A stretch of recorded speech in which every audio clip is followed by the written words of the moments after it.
Welkom bij Extra Journaal, nieuws uit Curaçao, vers van de pers.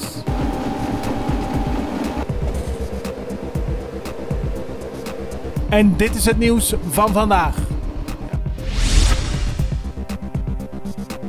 Er is nog steeds geen duidelijkheid of Insel Air overgenomen kan worden door Inter-Caribbean Airways. De geplande overname staat op losse schroeven, nu er geen voldoende garanties zijn overlegd om de financiering daarvan rond te krijgen. De rechter op Curaçao gaf Inter-Caribbean eind december vorig jaar nog één kans om met een bankgarantie op de proppen te komen voor de beloofde investering van ruim $11 miljoen. Dat is bedoeld om de schuldeisers te betalen. Gisteren ging de rechter echter niet akkoord met de kredietvorm en de voorwaarden die Inter-Caribbean voorstelt. In principe zou dat het definitieve einde voor Insel Air kunnen betekenen. Maar volgens bewindvoerder Rogier van de Heuvel moet er nog enkele tijd worden gegeven. Zo kan Inter-Caribbean Airways tot 15 april krijgen om alsnog de onvoorwaardelijke overname te tekenen.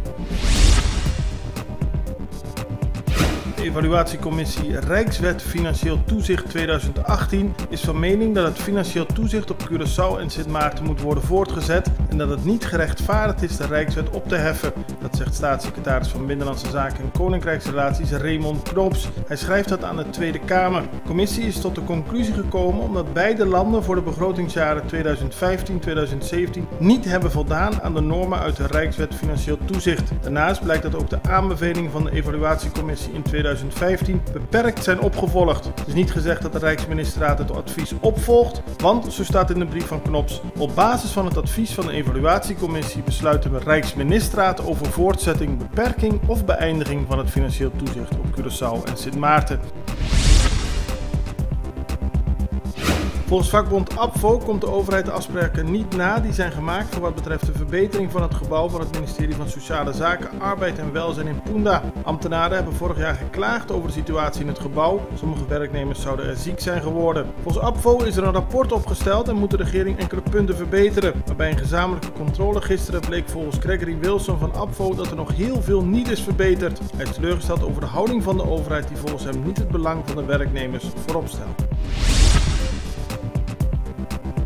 De situatie liep gisteren aardig uit de hand in Mahuma toen de politie daar aankwam om een man te arresteren van 20 jaar in verband met een zaak van bedreiging en mishandeling. Op het moment van de arrestatie waren er 2 andere mensen die het daar niet mee eens waren en die de politie bedreigden en aanvielen. De politie moest uiteindelijk enkele waarschuwingsschoten lossen voordat ze weer orde hadden opgesteld. Uiteindelijk zijn de 3 mannen in bewaring gesteld.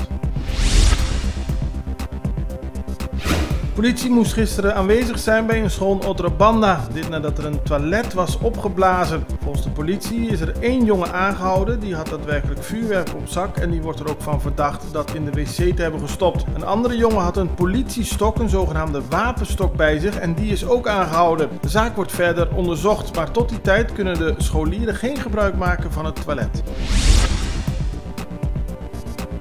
Het Britse parlement debatteert op 29 januari over een plan B voor de Brexit. Dat zegt fractievoorzitter Andrea Leadsom van de Conservatieven in het Lagerhuis. Ook wordt dan door de parlementsleden gestemd over het nieuwe plan. De deal die premier Theresa May presenteerde werd dinsdagavond met een ruime meerderheid weggestemd. Maar liefst 432 parlementsleden stemden in het Britse Lagerhuis tegen het plan, terwijl er maar 202 voor waren. May moet uiterlijk maandag met een plan B komen voor de Brexit. Naar verwachting gaat het debat daarover op 29 januari de hele dag duren. In 2016 stemde Groot-Brittannië in een referendum voor een vertrek uit de Europese Unie, maar nog steeds is het onduidelijk op welke manier dat moet gebeuren. Dit was Extra Journaal met nieuws uit Curaçao in het Nederlands, elke doordeweekse dag.